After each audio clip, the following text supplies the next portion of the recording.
우리나라 성인의 비만율은 28.1%, 특히 성인 남성 비만율은 35.4%로 3명 중 1명이 비만이다. 특히 고도 비만율은 최근 10년간 78%나 증가했고 20대부터 40대까지 가릴 것 없이 비만이나 복부 비만율이 LTE급으로 증가하고 있는데 점점 뚱뚱해지는 대한민국. 지금은 건강을 위한 다이어트가 필요한 시대.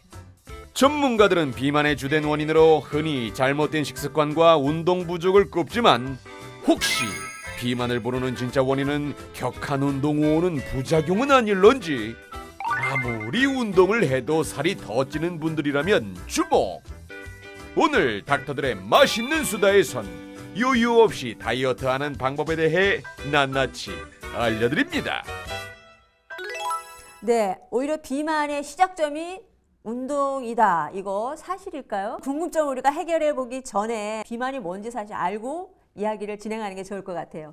우리 김종태 원장님께서 비만의 기준인 어떤 것인지 얘기해 주시죠. 비만은 사실 뚱뚱한 거죠. 실제로 이게 체중이 많이 나가는 것이 아니라 키에 비해서 체지방이 과잉 축적된 상태를 얘기합니다. 근데 이제 이거를 우리가 기준을 정해야 되니까 숫자로 나타내야 되잖아요. 그래서 그거를 이제 몸무게를 키의 제곱으로 나눈 값이 25가 넘어가면 이제 우리가 그걸 비만으로 정의를 하고요. 비만에 지금 이제 우리나라 국민 중에 한 3명 중에 1명 정도가 이제 비만인데 이게 어떻게 심각하냐면은 고혈압, 당뇨, 고지혈증, 거기다가 뭐 관절염이 있고 성기능 장애, 또한 일부 암까지 관련돼 있다고 하니까 정말 만병의 근원이라고 할 수 있죠. 김병호 원장님께서 혹시 다른 비만의 기준, 보이지 않는 기준이 있을까요? 그렇죠. 요즘은 단순히 키가 크다든지 아니면 덩치가 좋아 보인다든지 그런 것이 비만의 기준이 되는 것은 아니고요. 상대적으로 내장과 내장 사이에 지방이 축적됨으로 인해서 복부 비만이 생기는 것을 가장 큰 비만의 적으로 생각을 할 수가 있을 것 같습니다. 장기와 장기 사이를 지방이 채우게 되면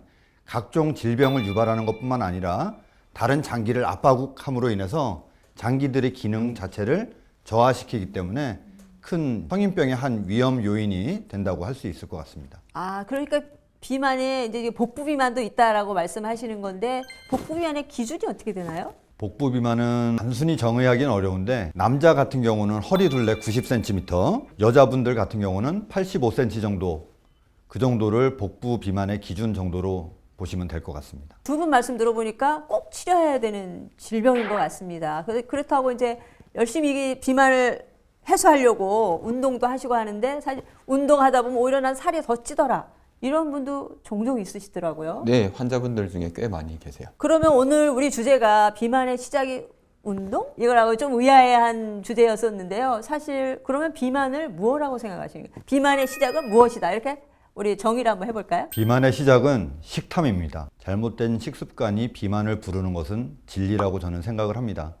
그 중에서도 불규칙한 식사와 자신의 식사량을 제어할 수 없는 그 식탐이 비만의 가장 큰 원인이 아닐까 이렇게 생각을 합니다. 비만의 시작은 스트레스입니다. 이 세상에는요, 두 가지 부류의 인간이 있어요. 어떤 사람이냐 하면 살기 위해 먹는 사람과 먹기 위해 사는 사람이 있어요. 자기가 이제 가슴에 손을 딱 얹고 나는 과연 어떤 부류의 사람인가? 과연 나는 살기 위해서 그냥 조금씩 먹는 사람인가? 아니면 난 먹는 즐거움이 너무 있어가지고 맛집 찾아다니면서 계속 먹어야 되는 사람인가? 생각을 해보면 되는데 이게 먹기 위해 사는 사람들이 대부분 시작은 스트레스 시작이 돼요.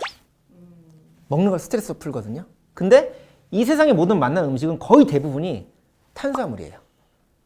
근데 탄수화물이면 탄수화물에 중독이 되는 게 결국 뇌가 제가 저번에 말씀드렸지 탄수화물 포도당을 이용한다고 그러지 않았습니까? 그럼 그게 중독이 되는 거야. 그래서 그걸 계속 찾는데 그 중독돼 갖고 나는 탄수화물 먹어야 되는데 죄책감이 들잖아요. 야, 이거 살 너무 찌는 거 아닐까? 그래가지고 그거를 죄책감을 덜기 위해서 운동을 해요. 운동을 열심히 한 다음에 이제 나는 이제 먹어도 돼. 연집을 딱 주고서 막 먹습니다.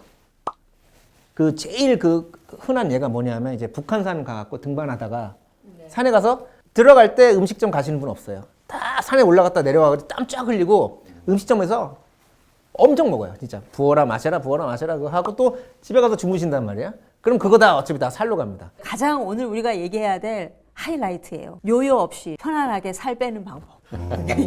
요즘에 왜 다이어트 제품 많잖아요. 아, 다이어트 제품 많습니다. 다이어트 제품의 원리는 첫 번째는 식욕을 억제하는 제품이 있고요. 두 번째가 지방이 빨리 탈 수 있도록 도와주는 제품이 있고요. 세 번째가 변비를 해소시키는 제품이 있다고 보면 맞을 것 같습니다. 이 세 가지를 해결하기 위해서 식사를 조절해야 되고 운동을 해야 되고 물 많이 먹고 복부 쪽에 근육을 강화할 수 있는 운동을 같이 해주시면 비만을 예방하는 데 큰 도움이 되지 않을까 싶습니다. 다이어트 제품이라고 해서 나오는 제품들을 권해서 팔아봤을 때는 사실은 큰 효과를 보시는 경우라 제가 이제 많이 보진 못했습니다. 그분들이 실패하는 대부분의 경우는 이 약을 먹기만 하면 살이 빠질 것이다라고 하는 그게 있어요. 다이어트 제품을 먹으면서도 제가 말씀드렸던 뭐 식습관이라든지 아니면 운동이라든지 변비 개선이라든지 이런 쪽에 복합적인 요인을 주질 않으면 사실은 실패하기가 쉽죠. 조금 특이한 경우가 있었는데요.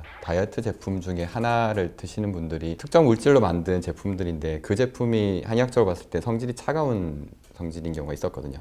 그렇게 될 경우는 그 사람의 몸이 점점점 차가워져서 아까 말씀드린 대로 대사 기능이 떨어지게 되고 양기가 떨어지게 되는 상황이 발생을 하게 되더라고요. 그래서 오히려 더 살이 잘 안 빠지게 되는 경우도 가끔씩은 있었어요. 그래서 그런 경우는 좀 더 확인을 하시고 드시는 게 낫지 않을까 싶더라고요. 제가 알고 있는 약물 중에 이제 가장 대표적인 의존성이 있는 약물이 병원에서 이제 처방을 받아야지만 구매를 할 수 있는 제품인데 펜터민이라고 하는 성분 제품이 있어요. 근데 식욕 중추를 강력하게 억제를 시켜가지고 식욕 억제하는 약인데 이 약 같은 경우는 이제 꾸준히 먹게 되면 신경 쪽의 과민 반응이라든지 아니면 불면증이라든지 이런 걸 이제 초래할 수 있는 약물이죠. 근데 지금 원장님 말씀하셨다시피 이런 약들을 드시던 분들이 일정 부분을 드시고 나서 다이어트에 성공을 하시고 이 약을 중단할 수 있으면 다행인데 이게 지금 말씀드린 것처럼 의존성이 있어요. 아까 요요 현상 없이 다이어트하는 방법으로 이제 저희가 얘기를 하고 있었지만 이 약은 요요 현상이 반드시 옵니다. 그게 이제 가장 큰 문제예요. 그래서 이 약을 중단하지 못하고 보통 사용 권고량은 한 달 이내에 사용하는 것이 이제 권고량이거든요. 근데 한 달 이상, 1년 내내 이렇게 지속적으로 복용하시는 분들도 굉장히 많은 편이죠. 주의해야 될 약품이네요. 아, 반드시 그럼요. 전문가의 상담이 상당히 필요한 제품이죠. 한의학 쪽으로는 체질별로 균형을 맞춰준다라고 얘기하셨는데 어떤 것을 주로 처방한다 그런 것들을 좀 얘기해 주실 수 있나요? 대표적인 경우가 우리 몸에서 에너지 대사가 일어나려면 간에서 에너지 대사가 일어나야 되거든요. 한의학에서는 간의 소설 기능을 활성화시킨다라고 하는데 소설 기능을 활성화시킨 약이 대표적인 약이 마황이라는 약재예요. 마황이라는 약재는 많이 들어보셔서 아시겠지만 과량을 썼을 때는 심장이 빨리 뛴다든지 잠이 안 온다든지 그런 상황이 생기거든요. 그 약재가 들어갔을 때는 간에서 에너지 대사를 활발하게 시켜서 심장 쪽으로 에너지를 보내게 되거든요. 그러니까 결국은 대사가 일어나는데 그 약재 하나만으로 모든 작용이 일어나는 건 아니죠. 그게 대표적으로 작용을 할 수 있는 약재가 되고 나머지는 말씀드린 대로 여러 가지 약재가 조합이 돼야 되는데 가장 심한 경우가 뭐냐면 스트레스가 너무 극심해서 열받아 있는 상태예요. 분노가 많이 일어나는 사람들. 그런 사람들은 사실 마왕 같은 약재를 쓰면 안 되거든요. 왜냐하면 마왕이라는 약재는 열을 더 만들어내는, 더 오히려 열을 조장할 수 있기 때문에 그런 사람들은 심할 경우는 진짜 얼굴에 빨갛게 뭐 얼굴이 붉게 된다든지 잠을 전혀 못 잔다든지 그런 상황이 생기거든요. 사실 스트레스가 생겨서 욕심으로 인한 식욕이 항진된 상태면은 스트레스를 안정시켜주는 방향으로 가야 되겠죠. 그런 식의 처방이 들어가야 되는데요. 주요 약재는 마왕이라는 약재가 들어가게 되지만 어떤 경우는 그게 거의 다 빠진 상태 처방이 나가기도 하고요. 비만은 살찌게 된 건 어차피 사람에 대한 상태를 보고 하는 거니까요. 젊은 여성분들이 다이어트를 한다고 그렇게 흡연을 해요. 담배를 피면은 아무래도 식욕이 좀 떨어지거든요. 그래서 다이어트 효과가 조금 있긴 있어요. 근데 제가 비만이 만병의 근원이라고 그랬는데 흡연은 만병의 근원에 거의 만 배가 더 위험한 병이거든요. 그 모든 병에 정말 만병의 근원이거든요. 그래서 그건 굉장히 안 좋은 방법이고요.